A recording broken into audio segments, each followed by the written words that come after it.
Good morning, everyone. We're in Bird Park this morning.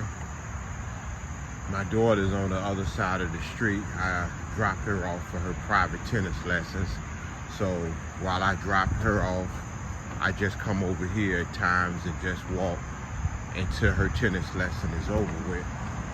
But something this morning I wanted to talk to you all about, to share with you all. We had a gentleman call us about a dryer. The dryer had went out and he wanted us to deliver it to him. And so when I got over there with the delivery, there was a young couple and we got to talking, and he was telling me that the landlord has in the lease that if any appliances go bad, that it's up to them to replace them. It no longer falls on the landlord. And that's why he got to talking to me about, in 3 years, we're gonna go ahead and try to buy a house. And I asked him, I said, well, why would y'all wait for 3 years? He said, well, really, by then, we just wanna wait to 3 years. So I told him, I said, well, you do know that you can start making preparations now and find out what's on your credit and find out what you have to do, and also save up money. And probably within a year, you'll be ready to purchase a house, because the longer you wait, the longer it's going to take you to pay for that house, and the older that you get. And sometimes people say they'll wait 3 years and turn around before they know it, it'll be 10 years that pass. When we was in the moving business, I remember we went in there to move a man. He said the house was being sold, and he told us that he lived there for 28 years, and I thought that he was the one selling the house. And he said, no, he said, I've been renting this house for 28 years. Now, I didn't want to say to him, but I said it to myself. Actually, you bought the house. And what you basically did was, you brought the house and you went to the landlord house, knocked on the door and say, here go the keys. I just brought you a house. Basically, to be honest with you, that's the way it is. And not trying to offend anybody or either be arrogant or anything like that. But people really don't know our story.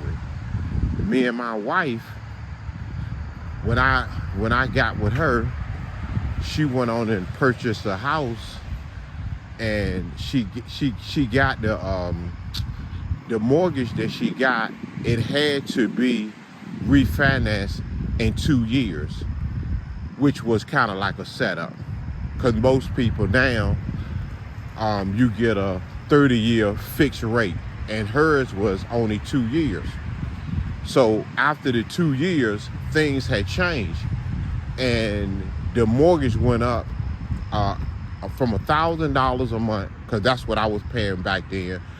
My job was to pay the mortgage, and I paid the mortgage every month. And the mortgage went from $1,000 one month to $1,700 the following month. That's what the mortgage was. And my wife told me, she said, listen, she said, don't pay another mortgage payment. She said, because we're going to get out of here.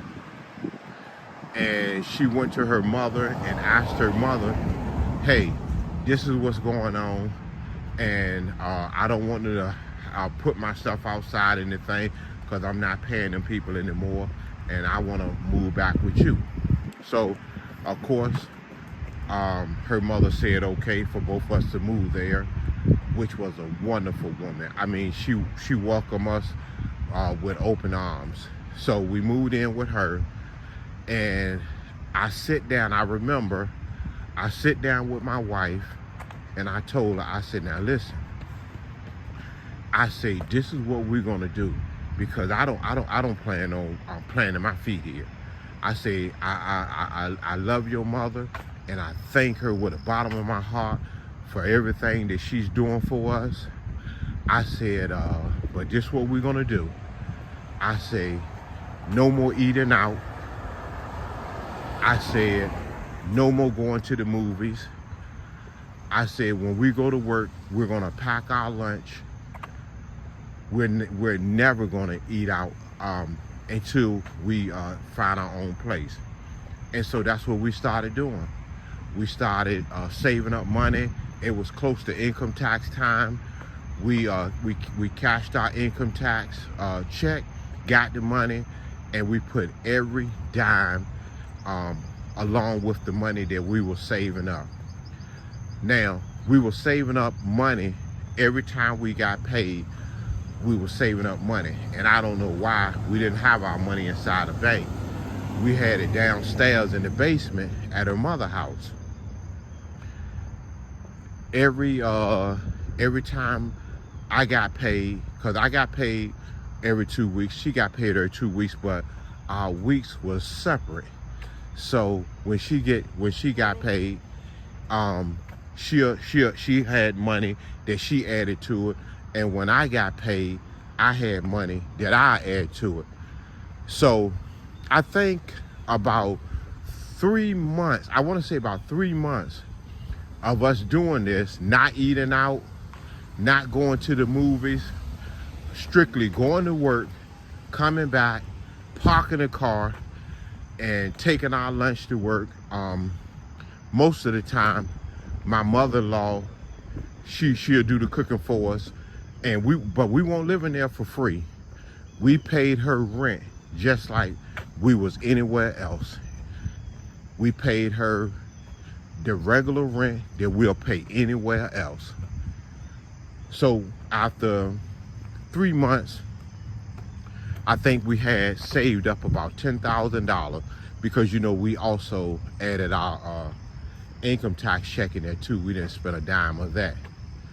So we started figuring out, okay, now what we're gonna do, and came up with the idea about buying a trailer, because if you buy a trailer, your lot fee is not that much.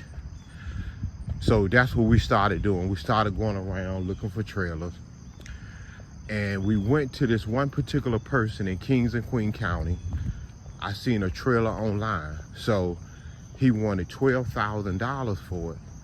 But mind you, we only had $10,000, but I could not spend it all, because even if we buy a trailer, we still have to pay somebody to have it moved and set up. So we went there, we looked at the trailer. The man, we liked it. So I called him to the side and I say, sir, I said, I have $8,000. He responded to me, I want $12,000, and I'm standing on that. And I said, okay. I said, but I tell you what, sir. I said, do you mind if I write my name and number on a piece of paper and I give it to you, and you, if you happen to change your mind, you give me a call? He said, well, I mean, I don't know why you get it to me. He said, I'll take it, but I'm standing on $12,000. I said, okay. So we went on and left, went back home to my mother-in-law's house. I went back online, started looking somewhere else. And I think it was like 3 weeks later, I had a phone call. And I said, hello? And the man on the other end said, this Arthur? I said, yes. He said, man, that piece of paper you gave me, I've been searching everywhere for it. He said, if you still got that $8,000, I'll take it. He said, but there's one catch to it. He said, the people gave me, who's buying the land, they want the trailer off it. They don't want anything on the land. And I have to have the trailer off.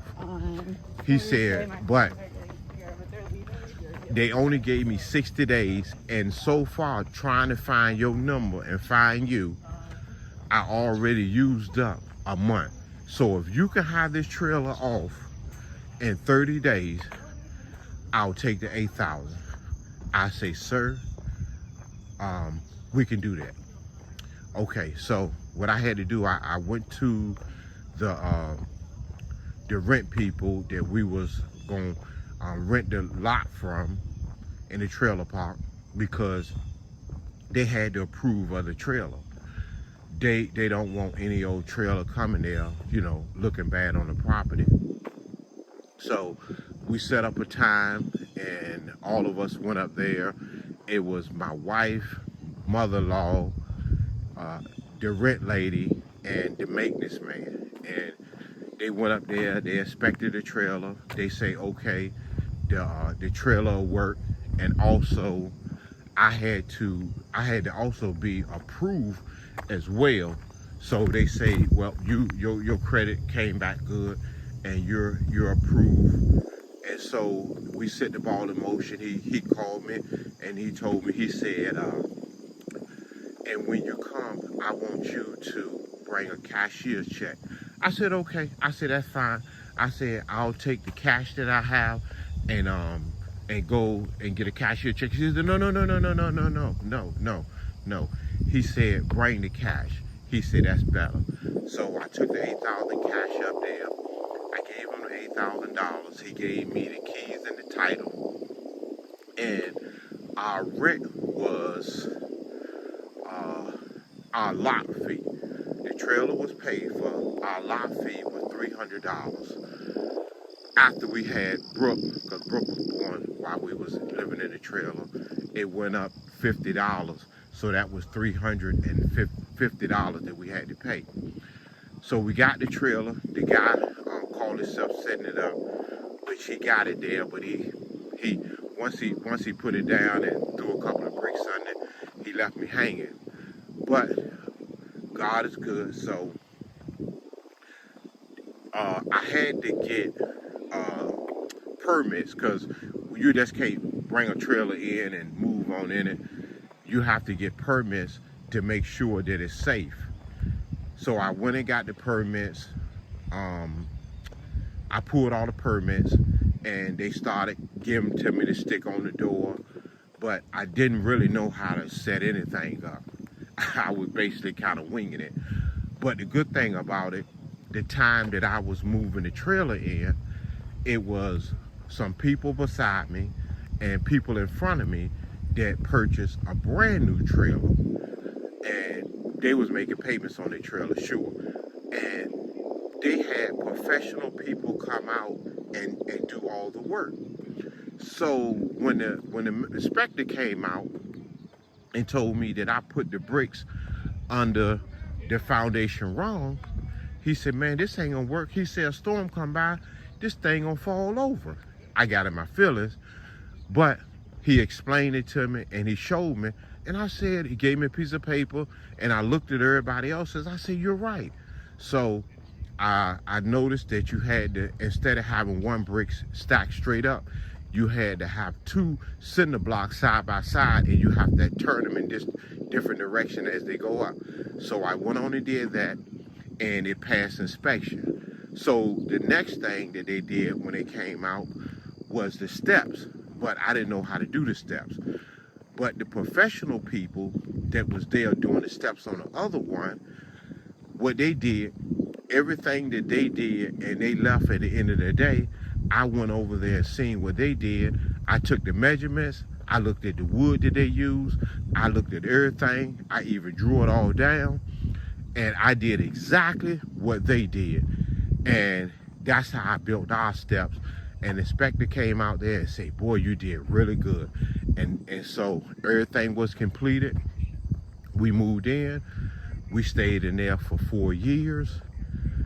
And one of our neighbors named Felix that moved on the other side, he started coming over the house telling me, Arthur, you can buy a house.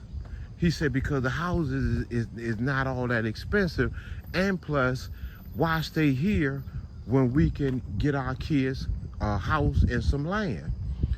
So my wife was getting upset that he was coming over the house telling me that, because she was saying, listen, we only paying $300 or $350 a month. Why in the world would we go out there paying money when we paying this right here? You ain't gonna pay this nowhere. So, but I'm still listening to him. And I ain't really trying to, because he's telling me this every day and showing me on the computer. But I wasn't really going out there pro se looking, even though he was telling me that. So I was also on the side, my job that I had, delivery driver, I was also cutting grass on the side. And some of the equipment that I had, I was keeping it over at my mother-in-law house in the backyard. So I was going over there one day with my truck and trailer, and I went to the end of the street to turn around instead of going in the yard, because with the trailer it'd be easier for me to turn in the yard. So I seen this sign that they said that the house for sale. I said, shoot. I said, let me call them. I said, it ain't gonna hurt nothing. I said, what I got to lose? So I called the lady. The lady said, yeah, we got the house for sale. She said, and the thing about it is a foreclosure. Not only are we selling it, but inside our corporation, we also have a finance company as well. So if you want, I can put you in and we can do everything in-house. You don't have to go anywhere and find somebody to give you the money. I said, okay, that's fine. I gave her all my information. She got back with me. I think it was less than a week. She said, you've been approved. And she said, okay, so we can go from there. She said also, you know, the house need to be fixed up. So I'm gonna get you some extra money inside your loan so you can fix up the house as well. So that's how we end up getting the house.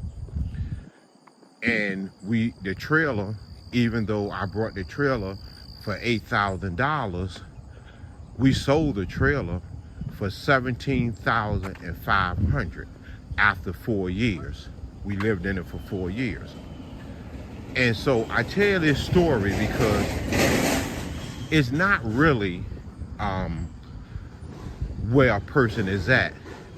It's just really where a person stays at. Because I could have gotten complacent, because my wife, if it was up to her, we would have stayed there until her mother passed away. So, but I knew that with commitment, and I mean staying fast on what, you know, that I knew that we can do, if it wasn't for that, we would have still been where we was at. So I say the same thing to everybody. Just because you failed or your age or whatever the case may be, you don't have to stay there. Because when you're renting, leasing, house, apartment, condo, all that stuff may look good, big house, but at the end of the day, all the money that you put into that, you don't have any reward. The day that you miss a payment or get behind, they getting you out of there. I don't care whether or not you got a testimony saying, I got the greatest landlord. At the end of the day, it's being passed to his children, and so on and so on. And basically, that's how I go. Not trying to be funny. And it doesn't mean how old that you are. It has nothing to do with that. If you work on a job and you're able to pay your rent, then you're able to pay a mortgage, because the mortgage is always going to be cheaper than the rent. So that means that the rent that you're paying the landlord enough that he can put some money in his pocket and also make a payment to pay the house off. Do I make sense? Now, I say this to encourage you, not to try to belittle anybody, but we lived in the first house 2 years. We lived with my mother-in-law, I want to say between 4 and 6 months, no more than that. And then we lived in the trailer for 4 years. So that's 6 years. Let's say that's 6.5 years. It took us 6.5 years to get back where we was at, because when we lived in the trailer, the money that we was paying, it helped us to get back established. So some people think, just like the Bible, when you read the Bible and people flip the pages, they think that the story is happening the next day and the next day.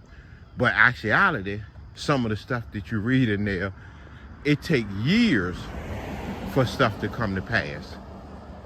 But you just gotta stick it out. And if you do stick it out, you'll reap the rewards in the end. You can do better. Thank you. Until next time.